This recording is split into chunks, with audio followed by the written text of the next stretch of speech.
Welcome to Kilachari Torah's daily review of Halacha, Rambam's 613 mitzvahs, Sefer HaMitzvahs, for Wednesday, the 15th of September, Erev Yom Kippur. Number of mitzvahs, we'll cover them.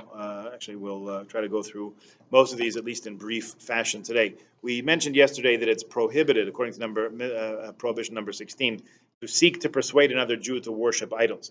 It follows from that, prohibition number 17, we are forbidden to love the one who seeks to mislead a person into idolatry, or certainly to listen to him, not to consent to this person, and so on. The general principle where the Torah says you should love your neighbor as yourself, I might think we're commanded to to love the misleader. Person make a mistake, what can you do?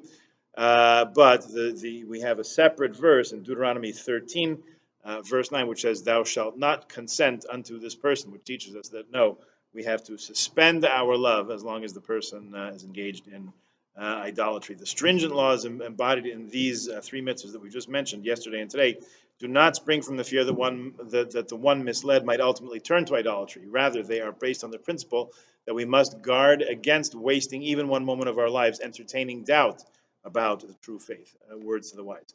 Let's see, prohibition number 18, relaxing one's aversion to the misleader. We're forbidden to relax in our contempt of the masis, the one who persuades others to engage in idolatry, should not listen to him and so on, but keep ourselves on guard for that. It's even a prohibition to save the person's life if he finds himself in danger. It's contained in the words, "Thou shalt not let thy eye pity him." Right, such a person gets what's coming to them, we should not stand in the way. Similarly, or attendant to that, prohibition number 20, to plead for the misleader. We are forbidden to plead for the person who misleads others into idolatry. Even if you know of an argument in his favor, you're not supposed to suggest it to the person or to advance it oneself. This prohibition, should be noted, also applies to the members of the court sitting on in judgment of the maces. The burden of defense rests entirely upon the person themselves. And we should not, of course, suppress anything known which is unfavorable to this person, to the misleader, which would bring punishment upon it. We should not hold back our knowledge of any of his culpability, guilt, and the attendant punishments which are due to the person for that. Okay, so we've seen over the last couple of days some very stringent, very vociferous rules to distance ourselves. Now, not that anybody would, God forbid, engage in idolatry, but even distance ourselves from the appearance of it, from encouraging others, from encouraging those who encourage others, and so on. So we see the gravity with which this whole concept is taken in halacha. We mentioned before it's Erev Yom Kippur. That is today, so tonight starts Erev Yom Kippur. We will make a minyan for Mincha 3 o'clock in the shul. If you're able to join us, we would very much appreciate that. We'll certainly be in need of participants for a minyan. The doors to the shul will open approximately 6:30 this evening. Everybody should remember to bring their tickets, because that's our contact tracing.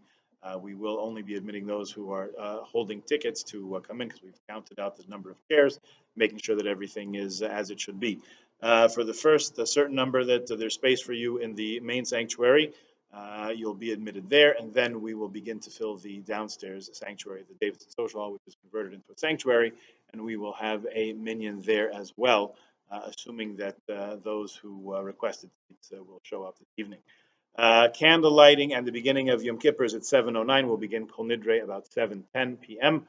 We will not be broadcasting it, webcasting it this year, as in years past. A different story this year, because the vaccine is available to us and so on. So we will not be broadcasting it. If you're certainly welcome and encouraged to say it on your own at home. If you don't feel comfortable coming to shul, for those feeling comfortable being part of the minyan and shul, then everyone is welcome to that. We should have a Gemar Simatova, we should all be sealed in the book of life for a good, happy, healthy, and sweet new year. All of us, amidst our kehillah, amidst our community, amidst Gans, Klal Yisrael, the entire Jewish people. Gemar Simatova.